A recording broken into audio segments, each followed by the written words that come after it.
Hello, everybody, and welcome to the Enterprise Dish. It is hot. It is humid outside. I guess it depends where you are. It is raining near Rick. It is, I would say, beautiful and sunny. It's definitely sunny. It's way too hot outside to be outside. But how is it going, Mr. Rick Vanover? Well, I'm trying to keep cool, and here in the office it's pretty easy. The aircon is working great, but yeah, 94 to 34 Celsius. Whoo, that is a hot day, baby. But a little bit too hot. I see some really heavy rain coming in on the window over here, so I'm sure the internet and power will stay here in the office. No guarantee at home though. We'll see. Yeah, it is. Its overheat index is like 104. Ugh. It's upper 90s where I am. It's miserable. Why don't you go out and like clean the garage? That's a great time to do that. Well, with the door shut. Yeah. Some things actually I need to put into the attic, and I've been holding off because I bet my attic's probably like 120 degrees. I think you would just die. Like, organize it. Yeah, go. What a great time to go organize the attic.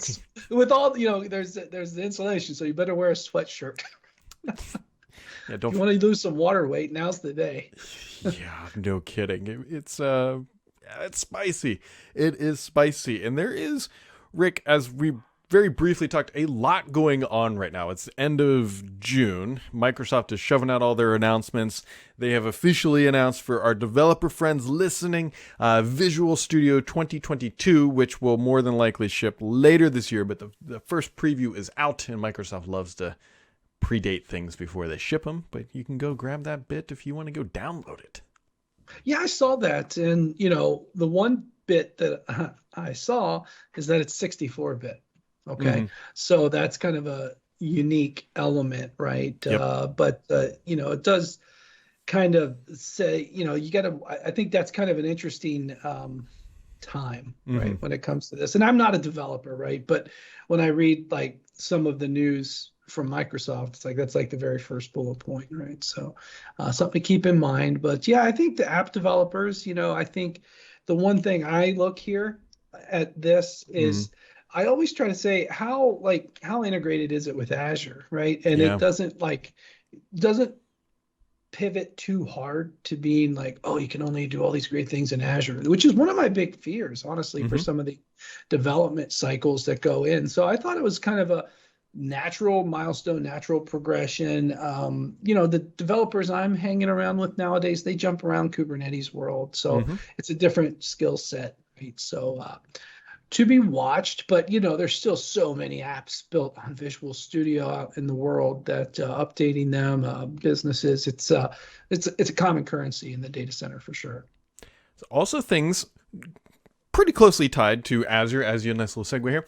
Microsoft has a product, or had, I should say, called Windows Virtual Desktop. They are now officially rebranding that because they haven't officially announced, I think, any new features with this, but I think we could all figure out probably where they're going.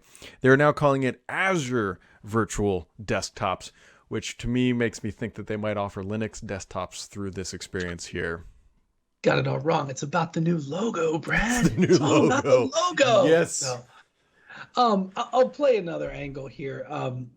You might remember when Azure was born, it was called Windows Azure. Yes. In fact, I still have one of my old laptops in a museum with the sticker on it, right? So nomenclature, I wouldn't go too far into it, but I'd also go so far as to say that people are probably already using Linux VMs in Azure for jump boxing and data labbing and whatever else they might need to do. So it might not be too novel of an idea should it, depart from the Windows OS, but you don't want to predicate a name to exclude it by default. So I wouldn't read too much into it, but I'll also go so far as to say is that, oh, it's now available on Linux, I'll forget everything about Windows. I know, no, that's not happening either. Right. So yeah, a little bit of reality check on you, newsboy. I came here to talk, not to feel, but here we are. I like Also, that. Okay. speaking of Newsboy, Microsoft officially has acquired Refirm Labs to add the S into IoT. It is actually a security-based firm that specializes in the IoT, or the things at the edge, typically speaking. So Microsoft is continuing to make acquisitions with their $2 trillion plus market cap as of the time of the recording. That's it.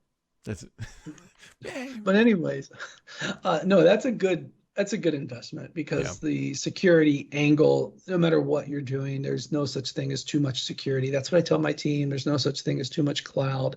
Mm-hmm. So that's a good investment. Maybe I'm not familiar with the technology or the products, but the thought is maybe they see something that can scale and do more with longer term initiatives. So yeah, I mean that's good. That's the type of stuff I would expect them to be doing now with that type of coin or bills. Yeah, or However, shares, that's something for along sure. those lines.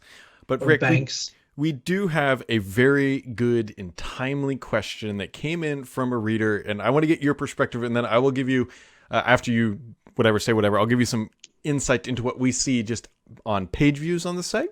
But we have several. This is the reader question. We have several Windows Server 2012 R2 boxes that we need to migrate, most likely early next year to mid next year. Would Rick move to Server 2019 or roll the dice and go to Server 2022? Interesting question because it basically tells me 2016 isn't a candidate. Yep. Right. Okay. Because that actually is almost my first answer. Really? And yeah, let me explain because maybe people are going to hate me. Maybe you'll never invite me back, Brad. But if you sometimes have a Windows server and you put the DVD in or mount the ISO and say upgrade, a lot of times that actually works. Mm-hmm. Now, this is stuff that it sounds crazy. This is the stuff you would answer on a Microsoft test. Like this is the way Microsoft wants you to pass the certification test. Mm-hmm. How do you upgrade to Windows? Well, you put in the thing and you say upgrade. Okay, that's like almost like a test question type of scenario. But let me put some context with it. Now, I live in a world where I've got backup products that help me do amazing things. I had the same conversation with 2008 R2 end of life. And basically I was putting in the image, upgrading it to 2012 R2, and it just works. But you can test that with your backup tools, like in a data lab, a virtual lab, so that you know that the upgrade goes well. Now, that being said, you can verify it to 2016, and then verify it to 2019, and then roll the dice and verify it to 2022. What I don't like with the question is the whole roll the dice, because that implies you don't have a way of verifying it. And, for the reader, message me on Twitter. I'll give you the mind share on this, but basically if it's a physical server, we could do magic and convert it to a virtual machine to do this, test it, and then repeat that on the physical platform. Or you could just go ahead and virtualize it now. Or if it is a virtual machine, you can do these tests straight through. So it's easier than one thinks to take the rolling of the dice out of that equation. But I would, if it was, actually, I have one of these at home. I'll admit it. I have something at home that is 2012 R2, and I need to do the same thing. I'm probably going to go to 2019 myself, but 2016 first, because that's how the upgrade works easy. But that's just me. That's just me. Everybody each their own. Yeah. So. I think 2019 is probably where I suspect most people end up. Now, needs to be like a major caveat to this, because Server 2022 isn't fully finalized and shipping yet. We're still in that early phases. But being the content creator that I am and the SEO master that we do, we already have guides for running upgrading from 2012 R2 to 2019 and 2016 and even 2022. And I can tell you from a data analytics point of view, the 2019 is in the lead by a significant portion in terms of page view of people just trying to get their feet wet about where they're going to move 2012 R2. Fair shout, backing it up with data. I like that. The other angle, I would add one more, is that's a long-term servicing channel that still has plenty of term left. There's no need to break out the bleeding edge to make it hurt, because chances are, for the reader, this is an important system. Yep. That is around this long. So more I talk to organizations, there's a lot going on with stuff. So it is okay to be N-1, right? Hmm. That's okay. So yeah, 2019 seems to bubble up. Yeah, and you can't ignore, because I know if we don't mention this, someone will absolutely email me or send me a not nice message. You can go to AWS or Azure or Google Cloud too. Your migration, if you are not buying new hardware or your hardware is starting to age out, you don't have to go to on premises. You can actually migrate to the cloud, and there is a lot of documentation that Microsoft will very happily provide to you. And if you're large enough, they'll even potentially do it for you or give you a lot of resources called Fast Track to get you into their cloud. So, Yeah, that brings up a good point because I don't know when it will be, but there will be a time where those 2012 systems will go end of life. I yep. want to say it's 2025. And I would fully suspect that they'll do the playbook that they did for 2008, which is give you 3 more years of updates for free, but in Azure. Mm-hmm. So I would caution if the cloud becomes an option, if you built some sort of process around AWS, Google, or other clouds that aren't Azure, because that ongoing upgrades will be an Azure exclusive type of situation. So that's the one kind of let's not step on the same rake twice type of problem that I Yep. want to recommend to people. Yeah, and I firmly believe that if you truly are going from 2012 R2, and this is basically vomiting what you just said, if you're going to the cloud, you need to re-architect how you're running your environment, because quite literally moving that up to the cloud in a VM in a very similar manner is not going to be sufficient to gaining any. You're not going to get any efficiency by basically lifting and putting that in the cloud, as opposed to actually re-architecting how you're running. Lift and shift is a great way to burn your cloud Yes. credits. Yep. That's a great post. Hey, maybe I'll even write it. I was going to say that is because the reality is, I think there's, and you probably have some better insight than I do, but there's a lot of different ways people move to the cloud. There's I'm a new company, like I'm not building out infrastructure. We're running on AWS, Azure, pick your cloud vendor. Then there's the people who do it strategically, right? We're like, okay, this is a 10-year journey. We're going to do A, B, and C pieces independently, move over. And then there's the panic migration, which is, I need to take all this stuff up. Hopefully not ransomware, whatever extraneous force is moving you over. And that's the method that they go, because they think it's going to be the best, fastest migration. And it doesn't always pan out that way. It might get you up and running, but then you're going to be burning real quick once you're up and running. Yeah, I mean, the clouds model it's easy to get started. It's easy to come on in, Yep. right? It's easy to consume more, which is exactly the way the on-premises environment works. You need more RAM, you need more network, whatever. It's not really a concern. But the economic model is not in favor of lift and shift. I have spoken with organizations on both of the clouds that start with A, but I have spoken with organizations where lift and shift was not economical, and they re-domiciled those workloads back Really? to on-prem. Yeah. So this can be a significant deal breaker for a lot of things. Now, and it's not just that it wasn't right-sized. It's just the whole thing. It's egress, it's RAM and those types of things. So, and then especially if you couple the potential audit requirements that might go with, like, for example, you can have, in fact, I wrote something about this. It will be up on Petri soon-ish. But if you have like some of the Defender services turned on, where you might need that type of stuff if it's in a cloud, that can add a significant amount of money just to have it in scope of Defender per VM. I want to say it's around $100 a month just to have that on. Wow. Right. And so as I look at my blog post draft to then get numbers right as we do this live, so prepared. Sorry, $14. I thought that sounded high. So one Azure VM, 14.6. I had 146 in my mind. Gotcha. 14.6. So $14.60. That was US North Central Region Azure for Azure Defender for servers. And then you might also need it for the storage service, right? So I don't want to call it a tax, but right off the bat, $14. And then if you have how many, and then if you have how many months, I mean, that's in addition to the actual compute service. So, if you think about lift and shift with some of the things you may need, it can add up pretty quick. Yeah, it's funny, kind of.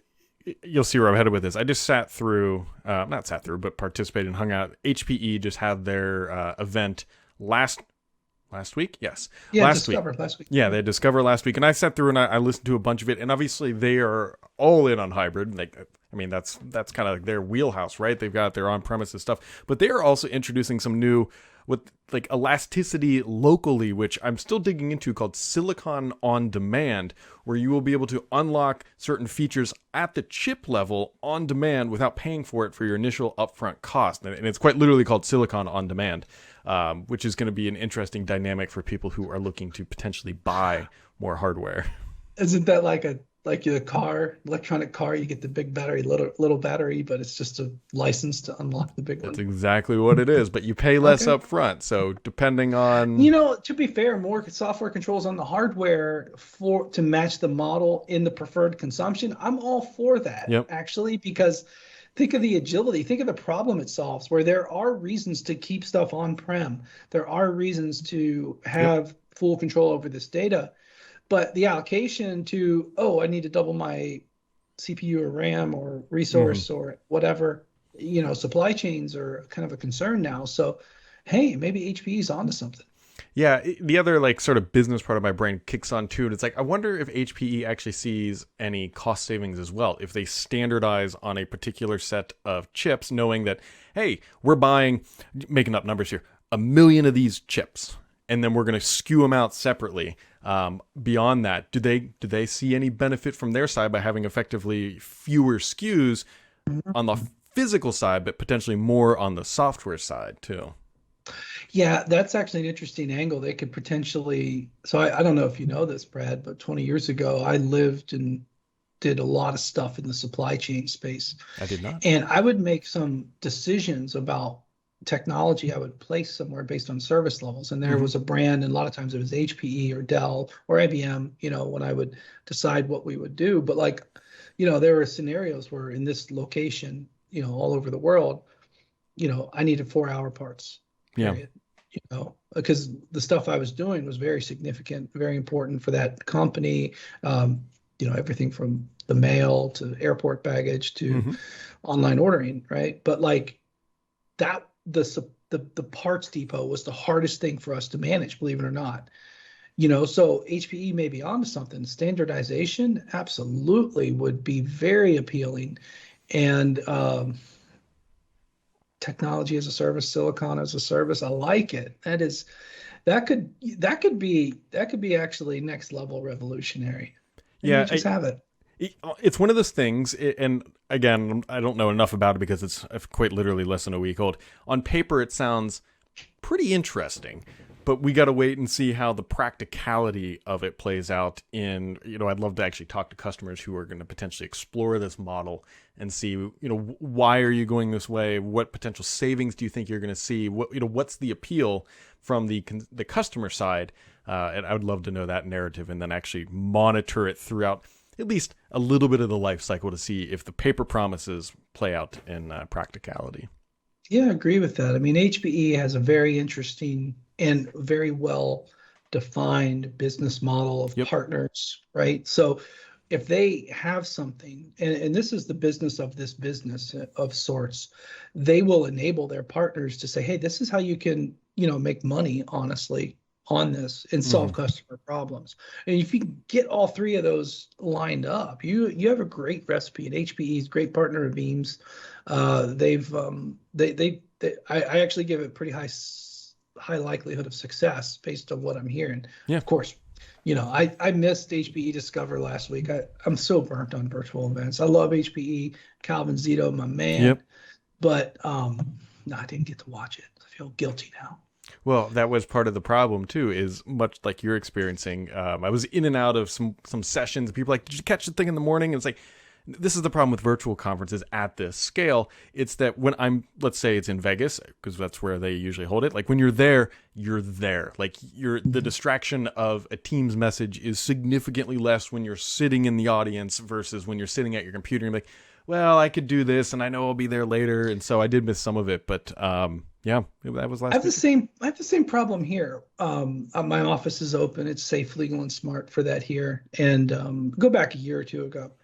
If my team or people I work with came in Hmm. to the Ohio office and we'd have meetings or whatever, I actually was kind of less involved with it because I still had to take the kid to school, Sure. still had to be home for dinner, Yep. and like I was the first one to leave, those types of Yep. things. So it is, you almost have to extract yourself if it's important to you. You have to extract yourself and focus on a matter.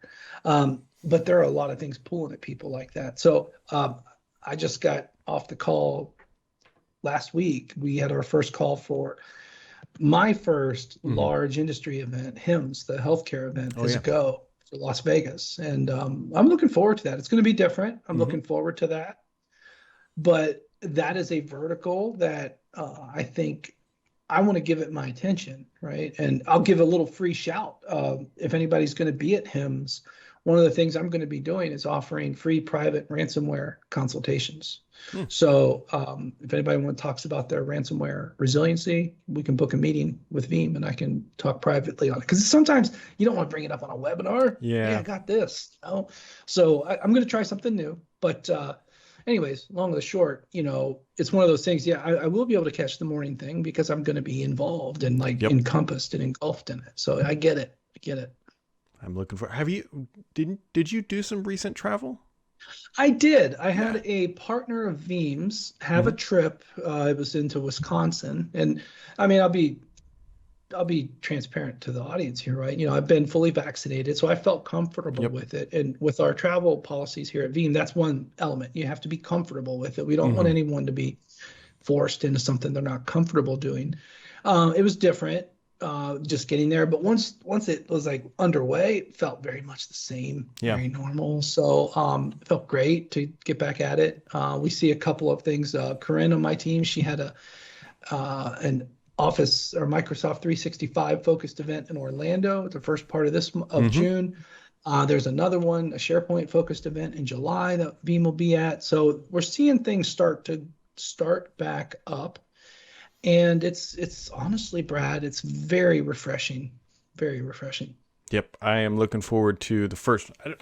I don't know when my first major trade show is going to be. There's a bunch of little things that we know are going to pop up here, starting probably in September ish. That I'm very much looking forward to. So, what else is on your agenda, Rick? Anything? Yeah, some vacation, got a Good. suntan, Yeah. been out working on the deck. Went to Tennessee, going to Florida, Nice. the Veeam stuff. I worked on the new ransomware paper, and we're probably due for a ransomware themed episode here because Yeah. again, we I always have good information to share there. Probably in August, I'm aggregating all my research for Gotcha. that'll be a good time. The other stuff going on, we're fresh off of V11. Hmm. We've had a very good release there, very good second quarter. I don't know. That's about it. Whole bunch of everything going on. There is a whole bunch of everything, and it's a good feeling. It is, right? And I feel like there's a little bit of the normal stuff coming back in. I mean, I did see that the Amazon reInvent committed to Las Vegas in December. Hmm. Um, I'm eyeing some Gartner events. I'm eyeing some. Um, Actually, I'm going to probably secure something at this new event. I'm always looking for new communities, Sure. right? And given this little pause of this type of stuff, the communities have changed, Yep. right? So what I'm trying to do is make sure that Veeam and myself are aware and engaged in these communities, right? So that's kind of the other kind of X factor that I've been working on is like, okay, what's new, right? You can't just come in, oh, 2019 is back. No, it's got to be Right. different now. So yeah, I got to sharpen the saw. As do we all. And if you want to keep Yeah, your your saw, sharpen your saw saw. extra sharp. I almost had the perfect transition. I was going to tell everyone to make sure to keep it subscribed to this podcast because we very much appreciate Rick hanging out with us. We appreciate all of you listening, and we'll catch all of you right back here next time.